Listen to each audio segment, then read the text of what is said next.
rios nascem no céu.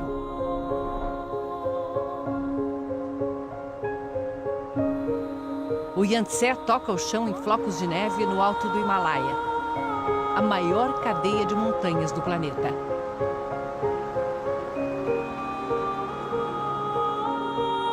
Antes de ser rio, o Yangtze é geleira.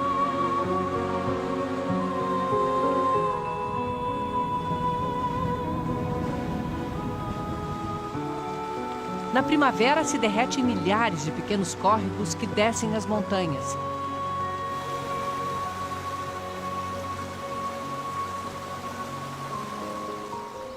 Nas áreas mais baixas, o degelo forma alagados, pequenos paraísos para as aves migratórias. O ar rarefeito a 4.000 metros de altitude não é problema para os gansos de cabeça listrada. 2 vezes por ano, eles cruzam os Himalaias entre a Índia e a China, voando mais alto do que o Monte Everest. Nenhuma outra ave suporta altitudes tão extremas. Os rebanhos de iaque que passaram o inverno comendo raízes congeladas, agora têm pasto. E é nesse vale, onde a fé inunda a paisagem, que nascem os 3 rios mais importantes do leste da Ásia. O Amarelo corre para o norte da China. O Mekong passa por 5 outros países até desaguar no mar. E o Yangtze, o rio que corta o coração da China e deu origem a uma cultura milenar. É ele que vamos seguir nessa jornada da vida, o rio Yangtze.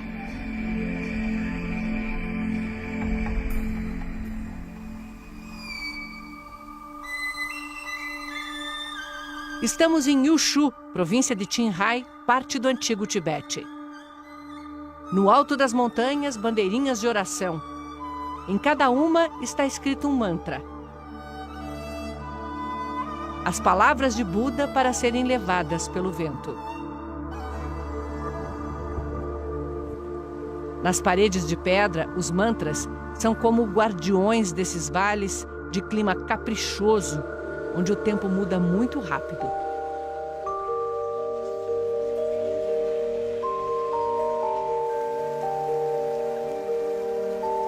No budismo, as orações são para todas as pessoas e todos os seres vivos. Estão nos locais de passagem para que o viajante receba as bênçãos e leve-as consigo. Nas margens, as pessoas posicionam pedras esculpidas com o mantra do Buda da Compaixão, os manis. Eles acreditam que quando a água subir no verão, os manis vão abençoar o rio e todas as criaturas que vivem dele.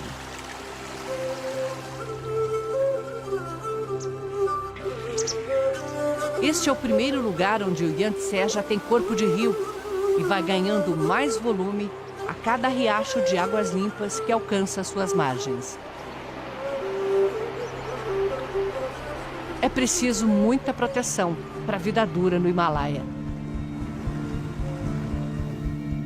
O dono da casa nos recebe na porta com a tradicional manta de boas-vindas.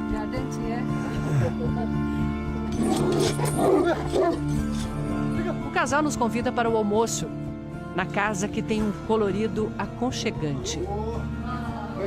Enquanto comemos biscoitos da sorte, a senhora Yamakaiku alimenta o fogo com esterco seco de iaque. Iaque é tudo aqui. A carne que cozinha na água e recheia os bolinhos feitos no vapor. A manteiga que dá substância para o chá. Tanta fartura por causa das visitas.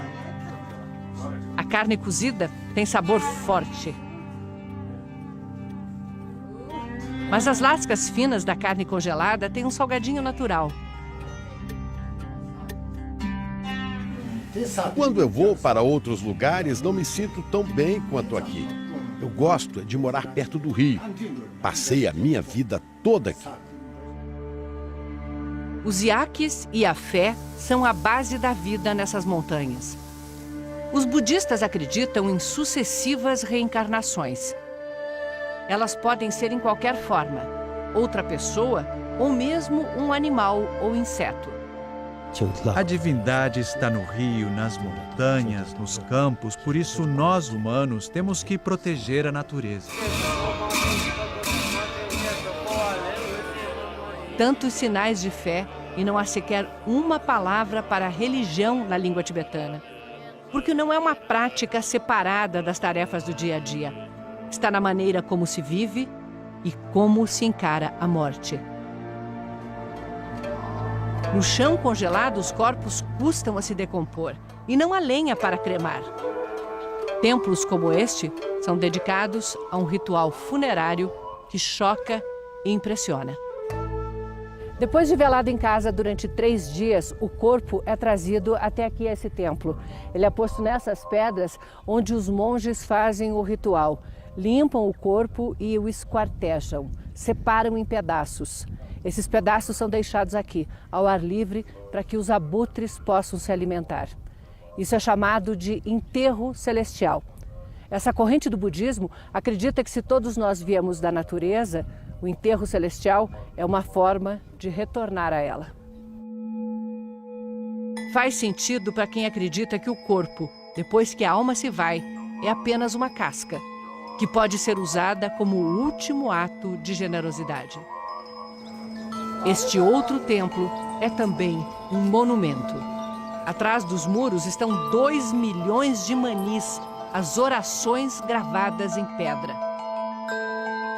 2 milhões de pedidos e agradecimentos e promessas de fé eterna fazem da pilha de manis um lugar especialmente sagrado para eles.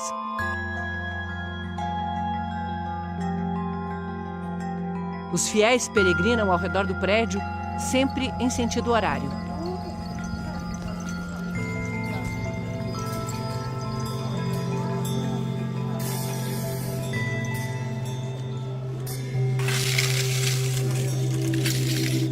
Muitos fazem isso se prostrando a cada poucos metros.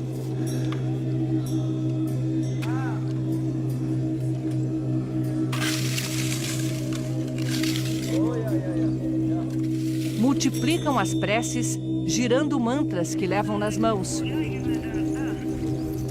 Ou as centenas de rodas de oração que cercam o templo.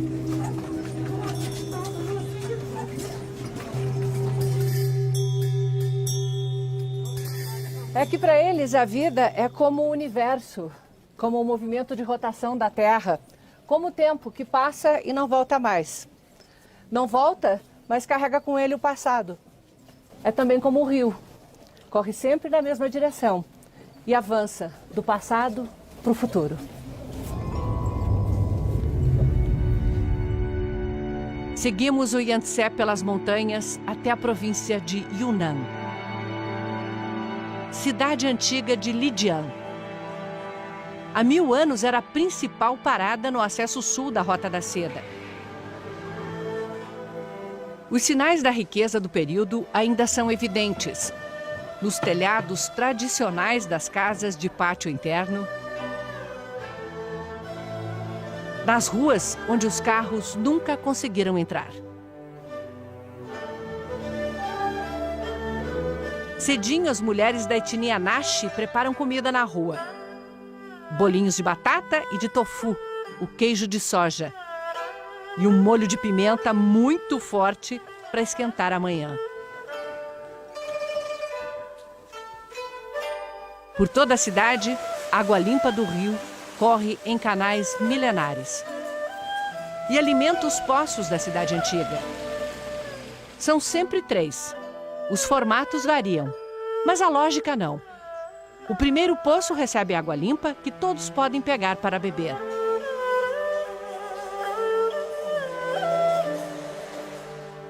O segundo, de água ainda pura, serve para lavar os alimentos.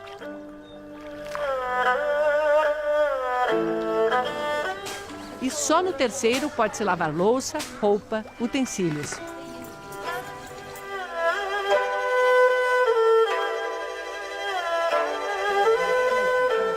O incrível é que a água encanada chegou a praticamente todas as casas aqui da cidade histórica há alguns anos.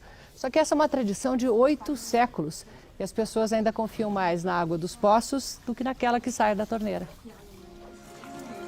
O povo Naxi desenvolveu uma cultura rica que quase desapareceu, mas começa a ser resgatada. Num casarão, mulheres reunidas em torno dos fios de seda. Uma escola de bordados. Mulheres pobres do campo passam meses aqui aprendendo a técnica. A professora se emociona quando fala sobre o impacto que a chegada de uma bordadeira tem numa vila do interior. Se isso significar uma ajuda financeira para elas, então o nosso trabalho se cumpre.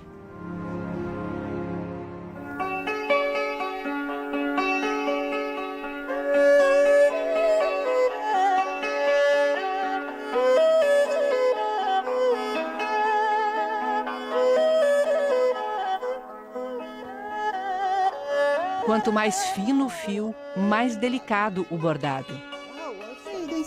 Uma linha como esta, ela é formada por duas partes. Eu consigo separar. Assim. Aqui temos duas. E é com essa linha, muito mais fina que um fio de cabelo, que Pin Pen cria pele, rostos, brilho nos olhos. Os bordados que já cobriram mantos de imperadores são objeto de desejo dos novos milionários da China. Muitos quadros chegam a custar mais de R$1 milhão.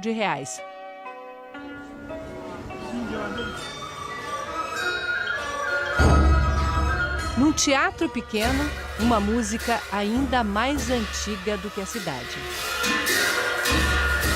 Alguns dos instrumentos só existem aqui. A música de orquestra Naxi já foi o deleite de uma cultura na qual as mulheres cuidavam dos negócios e os homens só se dedicavam às artes. Todos os músicos estão na faixa dos 70 anos.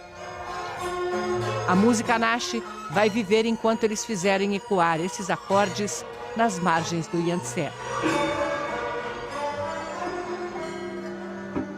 Nas curvas perigosas do rio, os povos antigos construíam torres que serviam como faróis para os navegantes. Mas os chineses se sentiam protegidos de formas mais misteriosas.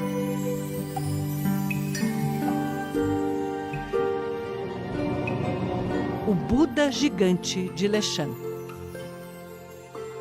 Desde o século VIII, guarda viajantes na saída do principal afluente do Yangtze. A neblina constante na região ainda dá um ar mágico à imagem que nos chama à humildade. Só o pé tem 8 metros de altura.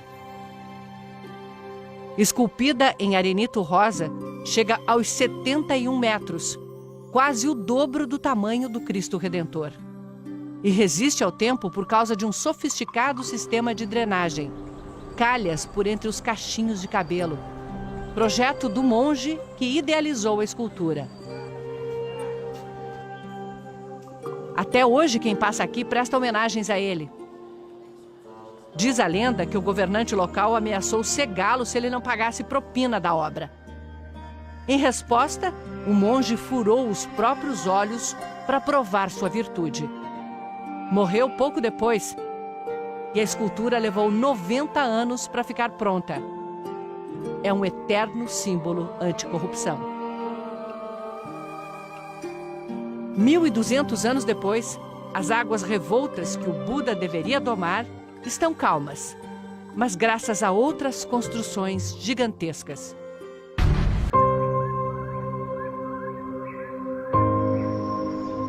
As Gargantas do Yangtze.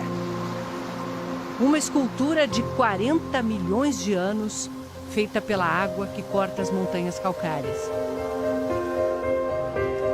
200 quilômetros de uma paisagem dramática do que os chineses chamam simplesmente de o Rio Grande. E o resto do mundo conhece com outro nome: a Jornada da Vida, Rio Yangtze.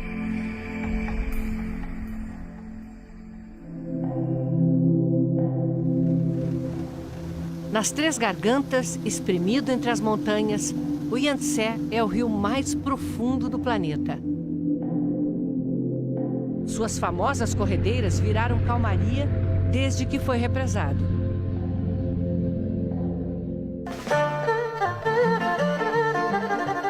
Chongqing, a primeira de uma série de megacidades banhadas pelo Yangtze. Até pouco tempo atrás, Chongqing era apenas uma grande cidade ribeirinha que dependia do rio para tudo. Do rio e dos Bang Bang, carregadores equilibristas. Lian Jianping botou 2 filhos na universidade, subindo e descendo escadas, levando nas costas cargas maiores do que o seu próprio peso. Ele nem reclama que os novos tempos tiraram clientes. A mudança foi grande, muito grande.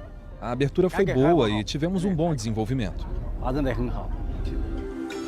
Bom, Chongqing tem o maior crescimento econômico da China nos últimos 20 anos. A riqueza produzida dobra a cada 4 anos.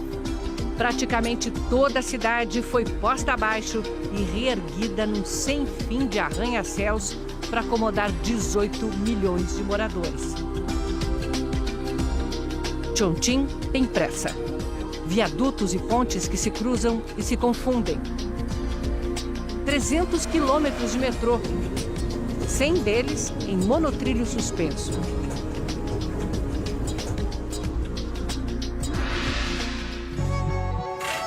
Dá uma sensação de videogame ver o trem negociar a geografia acidentada e os vales formados pelos edifícios. E quando não dá para desviar do prédio, a solução é passar por dentro dele. O 8º andar agora é uma estação do metrô. Em cima, mais 14 andares.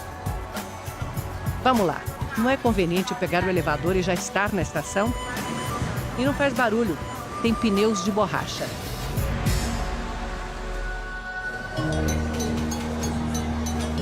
Na China, a expressão para multidão é montanha de gente, mar de gente.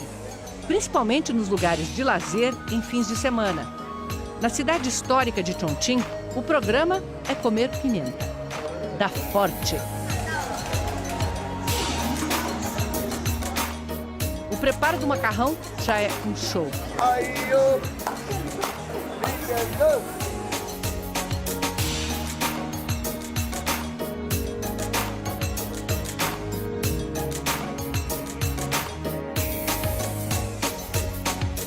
O molho é feito com 2 pimentas. Uma arde, outra adormece a boca.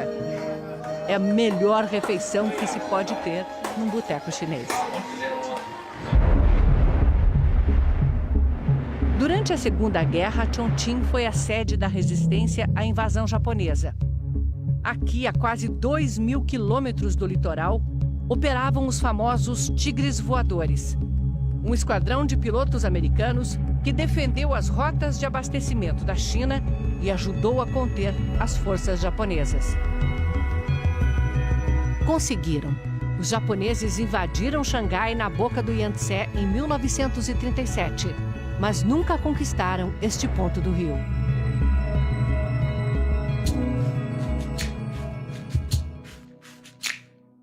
Ali perto, numa vila milenar, o isolamento ainda é sentido. Na rotina lenta dos moradores que preparam a antiga receita de amendoim com anis. Nas ruazinhas onde os séculos passaram, sem trazer impacto. Pois essa cidadezinha, durante a Segunda Guerra Mundial, foi um grande centro da cultura chinesa. Universidades inteiras se mudaram para cá, com alunos e professores, e continuaram as aulas normalmente. Até os tesouros da Cidade Proibida ficaram escondidos aqui, no coração da China, bem longe do litoral, que estava sendo bombardeado pelos japoneses. Domingo no parque. Chineses adoram atividades ao ar livre.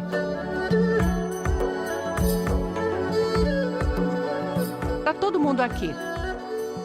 E cada um na sua. Uns dançam. Outros escrevem com água poemas que evaporam antes de se chegar ao último verso.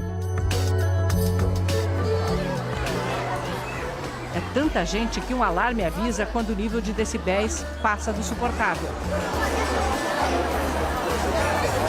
Na casa de chá, o que acompanha uma xícara quentinha é limpar o ouvido. Assim, na frente de todo mundo. Eu tô com a sensação de que eu não devia estar fazendo isso.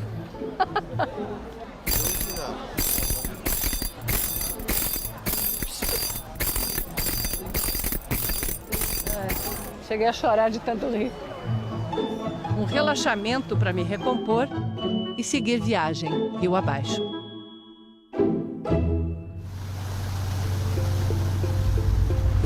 vai e vem de cargueiros não para nem na maior hidrelétrica do mundo.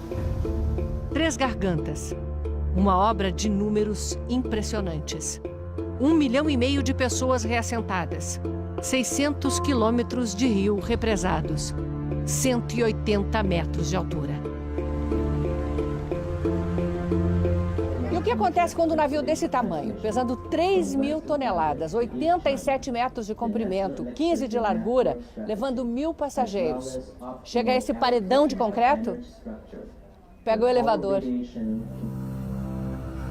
O piloto reduz a velocidade numa aproximação cuidadosa. A impressão é de que o barco não cabe nesse espaço. A cancela sobe enquanto uma comporta submerge.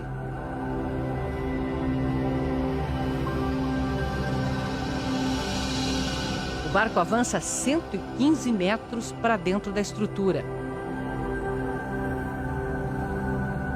Aí é que nos damos conta. O rio está lá embaixo, a 113 metros, altura de um prédio de 35 andares.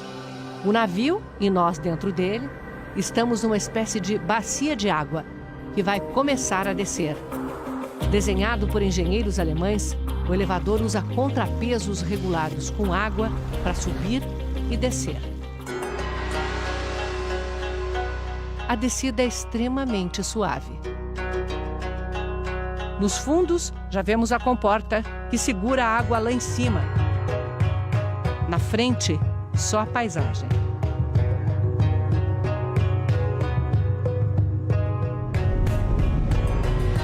Quando atingimos o nível do rio, a comporta se abre e saímos por um canal separado da vazão da usina.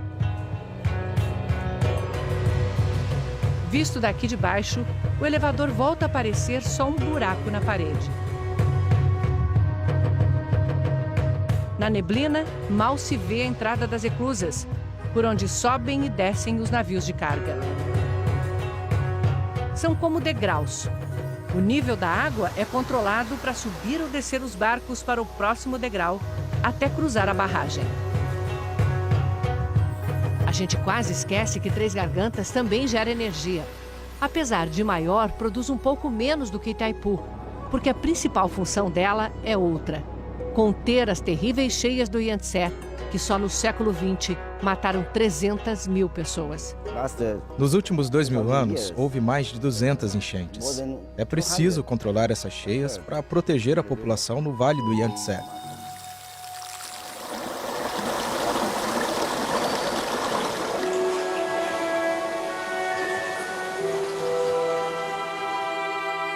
Entre tantas montanhas, uma ajudou a formar a alma do povo chinês. Wudanshan. Há 2.000 anos, um novo tipo de religião começou a tomar forma aqui: o taoísmo. O dia amanhece com as orações ritmadas. No altar não há deuses, mas figuras que representam personagens que tiveram vidas exemplares.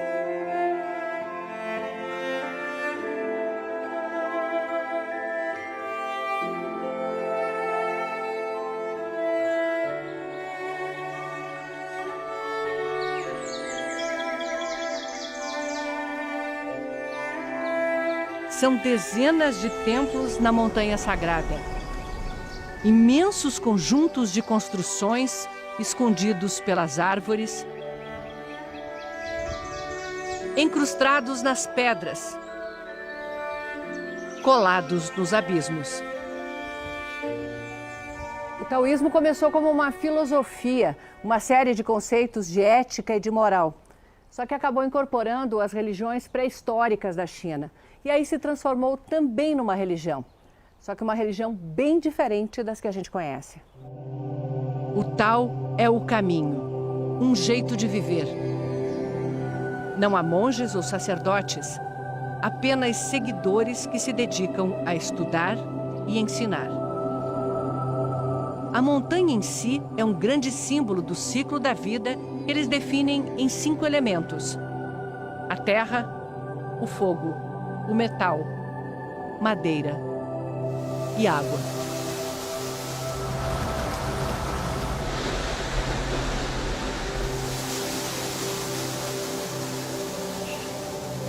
Bandos de macacos rezos, naturais da montanha, circulam pelos templos. Numa caverna, o ermitão passa os dias com seus livros e conselhos para quem quer viver bem e muito. Fale doce, mas fale claro. Fale coisas boas diretamente às pessoas. A vida é movimento. Não fique parado. Essa filosofia que faz de Wudang a casa da corrente taoísta do Kung Fu. Desde a base até o alto, há dezenas de escolas.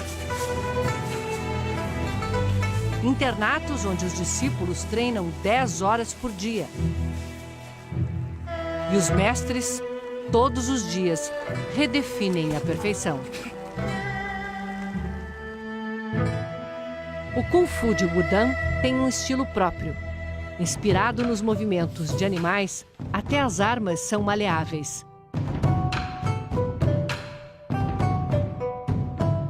Nesse Kung Fu, a delicadeza vence a força.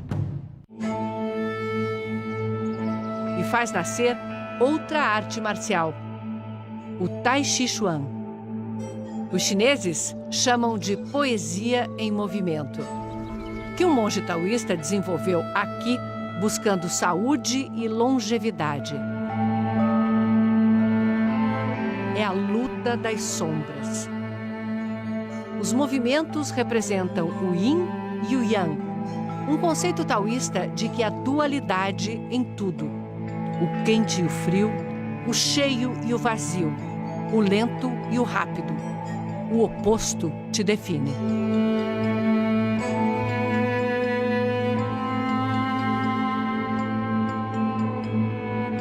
Chen tem 16 anos e já passou a metade da vida na montanha. Trocou a casa dos pais pelos pavilhões milenares. Se dedica a aprimorar os movimentos.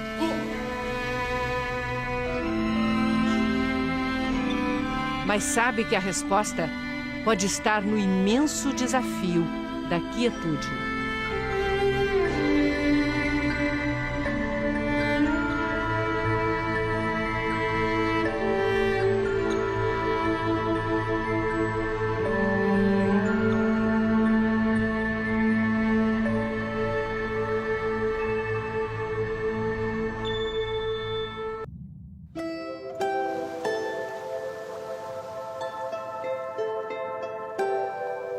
Os avós desses agricultores e seus avós, e os avós dos avós por 500 gerações. Há 12 mil anos, eles cultivam essa terra e irrigam com a água do Yangtze uma planta que fez a nação. A China começou a se tornar uma civilização quando os povos que viviam aqui, no médio vale do Yangtze, descobriram como cultivar essa gramínea. Até hoje, o grão produzido por ela é um dos principais alimentos consumidos no planeta, o arroz. Estamos na província de Hubei, centro da China. Um novo sítio arqueológico acaba de ser encontrado. Os restos de uma fábrica de cerâmica de mais de 4 mil anos. Camponeses treinados fazem o trabalho de recuperação das peças. milhares e milhares delas. Para que eles fabricavam tantos copos? Para fornecer aos moradores de uma grande cidade de mais de 100 mil habitantes que existia nas margens do Yangtze. Os prédios feitos em barro cru, como este galpão, já desapareceram. Aqui era um centro de produção e comércio de arroz. Cada vez que encontramos um artefato novo, cada vez que realizamos uma nova descoberta, a sensação é de que avançamos mais um passo na nossa história. O professor Li é arqueólogo da equipe que junta as peças para desvendar a história do arroz. A maioria foi para a Universidade de Pequim, mas ainda há aqui rocas de fiar, figurinhas de animais, vasos e potes. Dentro de um deles estavam os fósseis de grãos de arroz mais antigos do mundo. Desde aquela época, em torno de 12 a 15 mil anos atrás, pode-se dizer que a renda fixa vinha principalmente do rio. É quando foram feitos os primeiros canais de irrigação. O cultivo do arroz já era feito em canteiros alagados. Quando surgiu a escrita, a palavra meio, centro, foi representada como um campo de arroz cortado por uma linha. É essa palavra que forma o nome da China, o Império do Meio.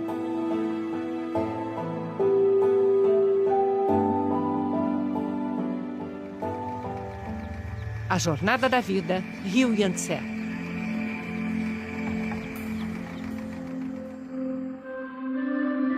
Sem arroz, a China não seria a China. E por isso, ele sempre esteve no centro da história. Depois da Segunda Guerra, o país mergulhou numa guerra civil. Os comunistas, liderados por Mao Tse-tung, venceram em 49. A agricultura passou a ser coletiva. Todos trabalhavam e a produção ia para o governo. Um plano conhecido como o Grande Salto Adiante incentivou agricultores a derreter suas ferramentas para que as indústrias tivessem aço. A consequência no campo foi devastadora. Estima-se que a fome tenha matado entre 20 e 50 milhões de chineses. Com a morte de Mao Tse-tung no final dos anos 70, Deng Xiaoping começou uma série de reformas econômicas que fariam da China a segunda maior economia do mundo. E foi com o arroz que tudo começou. Cada família passou a ter um terreno de pouco mais de 600 metros quadrados para plantar. Entregava uma cota ao governo e ficava com o resto. Estava instituído o lucro na China comunista. Em 40 anos, a produção de arroz cresceu 4,5 vezes. Não faltou mais comida.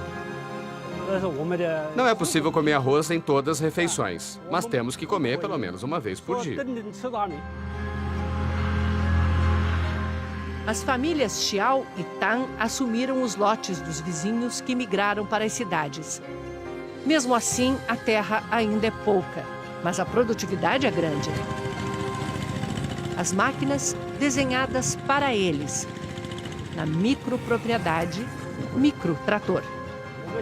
Nossa semente agora é de boa qualidade e rende bem mais do que antes. Uma mesa posta na China é a amostra da fartura ofertada pelo Yangtze.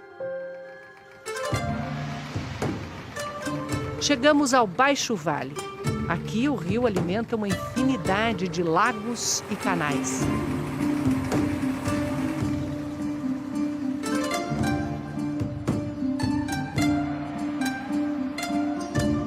Yong Chen tentou a vida em terra firme. Foi motorista de caminhão, mas voltou quando um grande plano do governo garantiu que todo pescador teria peixe em abundância, criando o próprio pescado. Ele tem um cercado no meio do lago e não está sozinho. São centenas de cercadinhos e é só uma fração da aquicultura do país. De cada 10 quilos de pescado de cativeiro no mundo, 7 saem da China. Mas isso pode mudar. Porque o excesso de matéria orgânica está matando os lagos.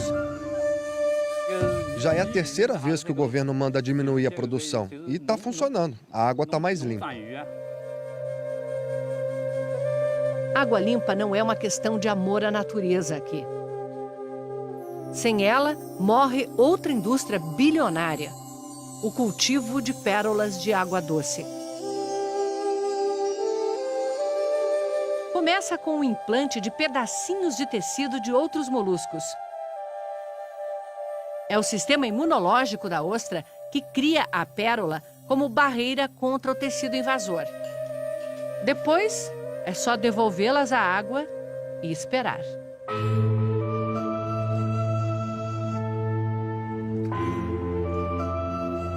Acompanhamos o produtor Xin Yuan Ji num dia de colheita.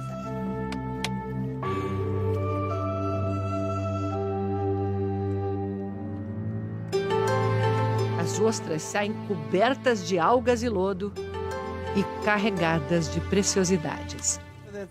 Elas crescem bem aqui, no meio da membrana. Crescem aqui.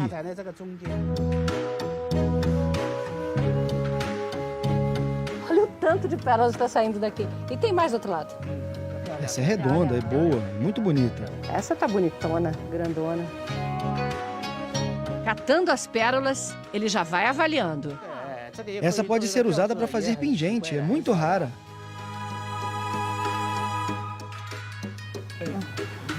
Achei mais uma.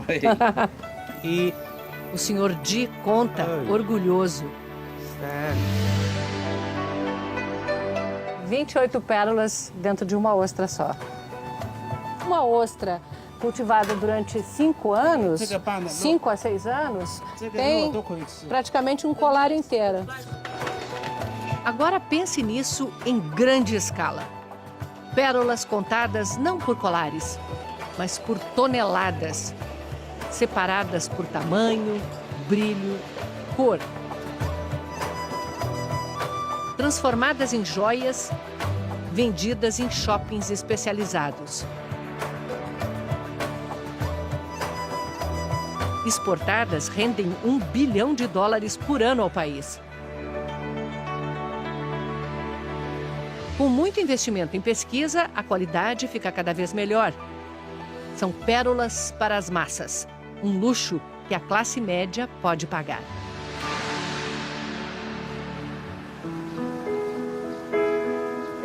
Entre um lago e outro, as cidades na água. Pequenos oásis de tranquilidade no turbilhão do desenvolvimento chinês, onde a presença de estranhos ainda perturba.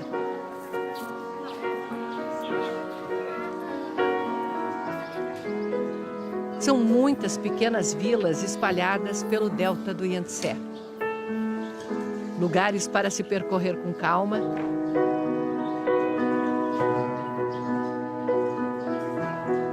E parar para apreciar a dança dos reflexos.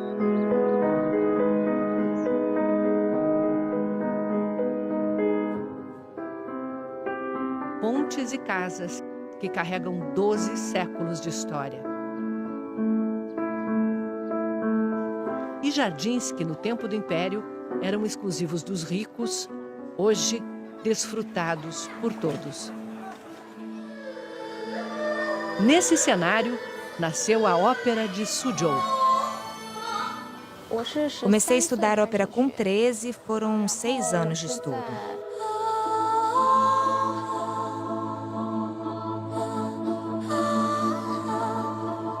O que faz uma jovem do século XXI passar a vida se transformando numa princesa da China medieval? Como posso explicar? A ópera é uma beleza. O figurino, os adornos de cabeça, a maquiagem, é tudo muito lindo. 6 dias por semana, ela enfrenta 3 horas de preparação. É a princesa que supera o tempo e a morte pelo amor de um jovem estudante. Hoje, a apresentação é só um ato.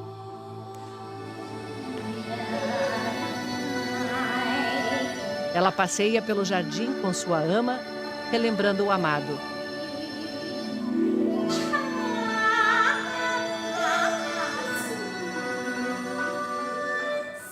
A ópera inteira tem 55 cenas e dura 22 horas. Era a novela da China antiga.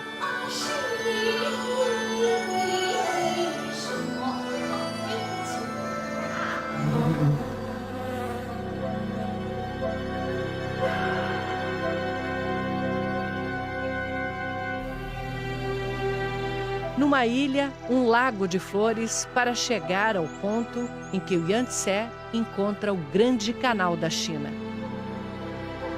Uma obra tão impressionante quanto a famosa muralha no norte do país. Começou a ser construído no ano 400 a.C. e foi sendo ampliado por mais de 1000 anos. O canal começa em Hangzhou, ao sul, liga o Yangtze ao Rio Amarelo e segue até Pequim. O Grande Canal aparece nos relatos de Marco Polo, que teria sido o primeiro europeu com permissão para viajar pelo interior da China. Isso no século XIV. Naquela época, já havia no Grande Canal 11.000 barcas a serviço do imperador, transportando o arroz plantado às beiras do Yangtze para as tropas que defendiam a fronteira norte, a 1.700 quilômetros de distância. O canal garantia o transporte sem os perigos do mar aberto. Os milênios se passam e ele continua sendo usado intensamente. Uma prova da vocação chinesa para grandes obras.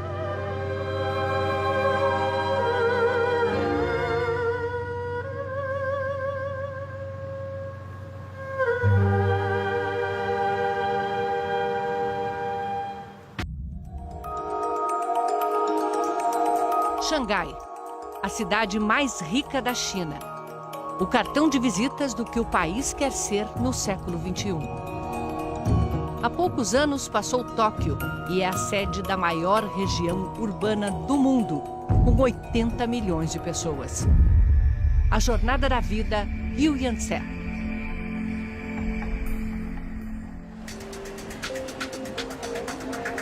A estação do Gaotie, trem-bala em Suzhou, está movimentada.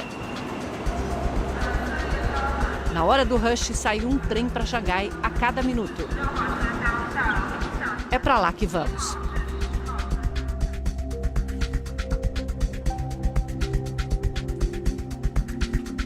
É melhor acordar que a viagem é curta. 130 quilômetros em 22 minutos. Velocidade máxima de 350 por hora. Em 10 anos, a China construiu 26.000 quilômetros de linhas de trem-bala e chegará a 30.000 em 2020. Mas como constrói tão rápido? Com as mega máquinas. Essa é apelidada de monstro de ferro. 92 metros, 580 toneladas, 64 rodas. Instala novas seções de viadutos de estrada de ferro a cada poucas horas.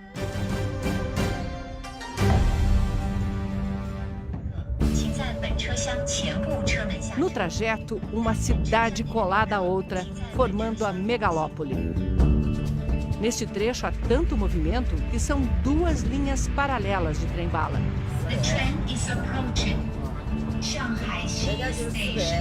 E no centro de tudo, Xangai.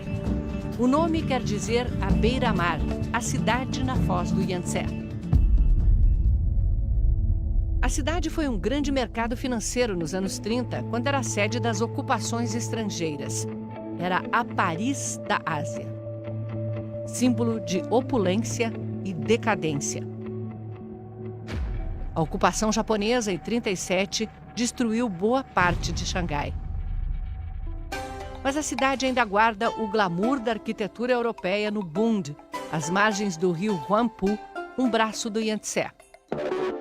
Agora ofuscado pela paisagem futurista da margem leste, o Pudong. Prédios que parecem desafiar a lei da gravidade e removem tudo o que está no caminho. Essas lojas aqui vão resistir ainda uns 10 ou 20 anos, mas é cada vez mais difícil se manter. Shang Ma, do Departamento de Planejamento Urbano, diz que quando o governo decide, transfere os moradores e a cidade nova avança. Onde a obra, em vez de tapumes, muros verdes.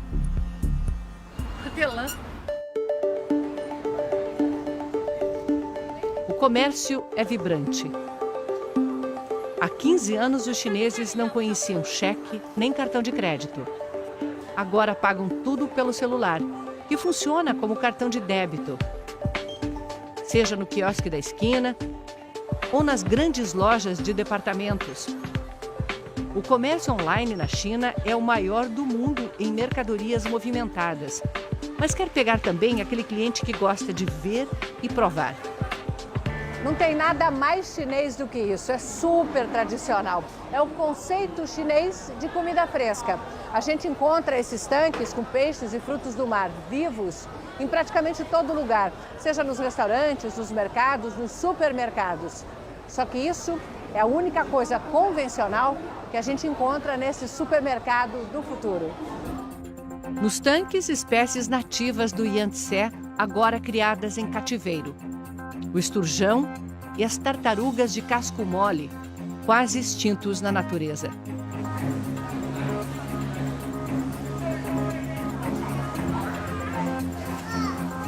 Se o cliente quiser, a cozinha prepara na hora para ser consumido aqui mesmo.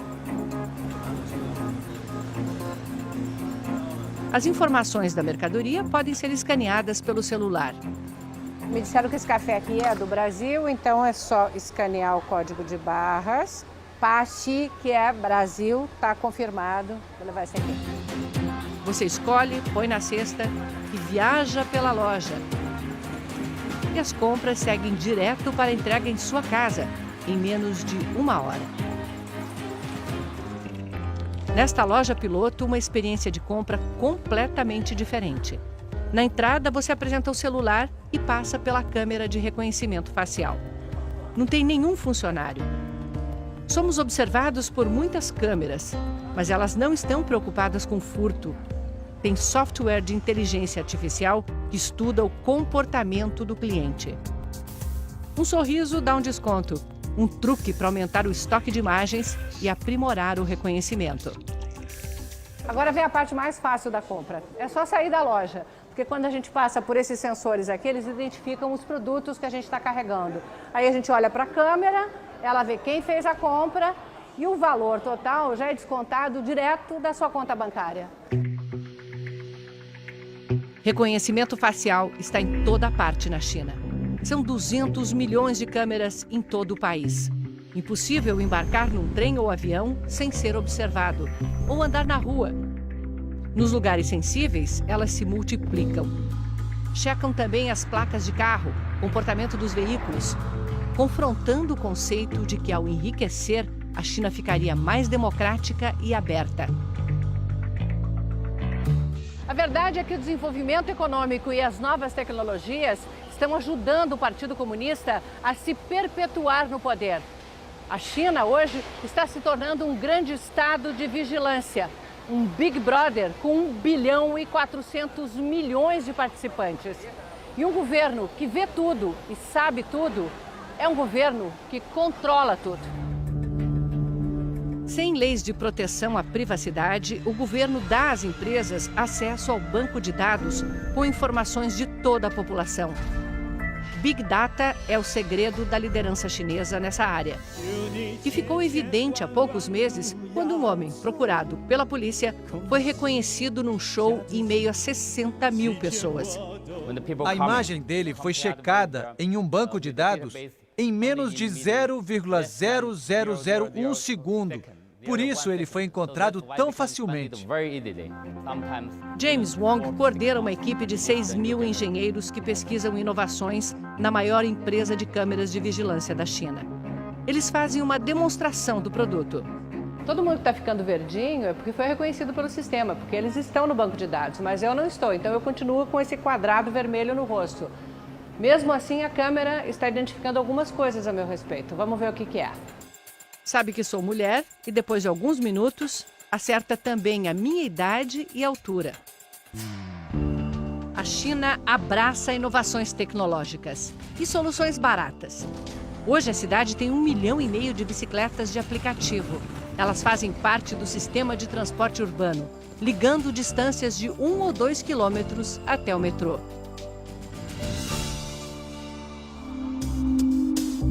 O metrô sempre está perto. Essa é a estação mais movimentada. Aqui passam 6 das 18 linhas que cortam a cidade. Está cheio. Na cidade de superlativos, o metrô também é o maior do mundo. 710 quilômetros, quase 8 vezes mais do que o de São Paulo. E chegará a 1.000 quilômetros até 2030. Levamos de 5 a 6 anos para uma nova linha, do projeto até a inauguração. Isso é muito rápido. Velocidade chinesa. A velocidade do país que mais tirou gente da pobreza em menor tempo na história. 850 milhões em 40 anos. E fez isso exportando. A ponte de 32 quilômetros liga a cidade à ilha onde está o porto de Xangai.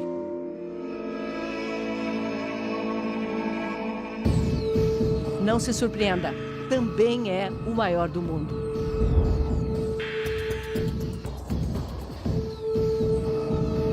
Mesmo do alto, é impossível ver tudo. As montanhas de contêineres formando mosaicos coloridos, prédios de mercadorias produzidas em todo o Vale do Yangtze, que vão ser distribuídas aos 4 cantos do planeta. No ano passado, este porto movimentou o equivalente a quase 11 vezes a capacidade de carga do Porto de Santos, que é o maior do Brasil. Mas o que faz diferença aqui não é só o tamanho do porto. Ele usa alta tecnologia para ser também um dos mais eficientes do mundo. Da sala de controle, operadores garantem que tudo aconteça no tempo mais curto. Da chegada dos caminhões ao uso dos guindastes, alguns deles já robotizados. Nesse ritmo, a economia da China alcança a americana até 2030. Mas sabe que para isso precisa de tecnologia própria. Tecnologia é o caminho para ir, porque é a maldição dos países subdesenvolvidos exportar produtos baratos e importar produtos caros. Essa mudança é a mudança que a China está investindo em começar a produzir produtos de melhor qualidade, produtos que sejam mais competitivos ou até melhores do que os produtos que estão sendo feitos fora. O baiano André Rosendo trocou a prestigiada Universidade de Cambridge, na Inglaterra, pela oportunidade de ter seu próprio laboratório de robótica aqui na Xangai Tech. Um campus novinho em folha, voltado à inovação. Só tem alunos de pós-graduação. A China forma mais de 8 milhões de universitários por ano. E pensar que as universidades ficaram fechadas por uma década na Revolução Cultural, quando professores foram humilhados, torturados e mortos, porque o conhecimento era visto como um desvio da burguesia. Hoje, a China recruta professores no mundo inteiro, atraídos pela abundância de recursos. É muito dinheiro para pesquisa. É muito dinheiro. Aqui, nós podemos comprar uma máquina dessa sem realmente pensar 2 vezes. Na Xangai Tech, André desenvolve robôs diferentes. Ele tem boas articulações, né? São robôs que fazem a própria manutenção. Robôs que criam robôs. Se o robô aprende a se curar do próprio dano que ele teve, ele pode adaptar para continuar produzindo sem ter que parar a fábrica. Cada minuto parado são dezenas de milhões em prejuízo. Robótica de alto nível. Robótica para iniciantes na sala de aula do ensino fundamental. A revolução econômica da China tem seu maior trunfo na educação. São 9 anos de ensino obrigatório. Wen Lilu deixa a filha Yin na escola no subúrbio de Xangai. Como todas na China, funciona em período integral. Yin é filha única. A escola é pública, mas a família investe 30% da renda em cursos paralelos. como idiomas e arte, para complementar a educação. Desde o século III, só entra em cargo público quem passa em exames. Mesmo no Império, só se chegava a ministro com um concurso público. Temos uma frase aqui que a educação é fundamental para a vida. Esse é o nosso foco. E das escolas de Xangai. Esta não tem nada de especial. É o padrão aqui. Hello? Hello. You speak a little English? Yes. Yeah. A professora de matemática leciona há 20 anos. Descobriu que ao incentivar os alunos a explicar a matéria, eles aprendem mais. Garante que as crianças estudam muito, mas tem tempo para se divertir. Bye bye.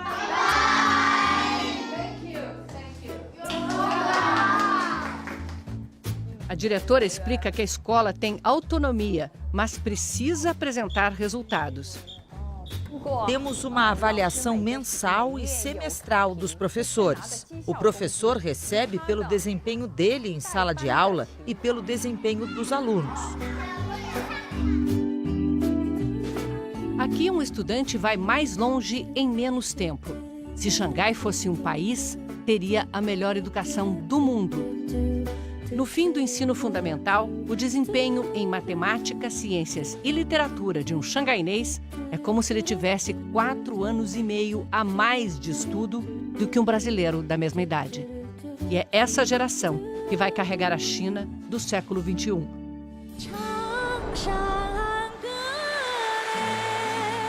Um país que avança para o futuro como o Yangtze desce do Himalaia, carregando o seu passado, crescendo e abrindo novos caminhos.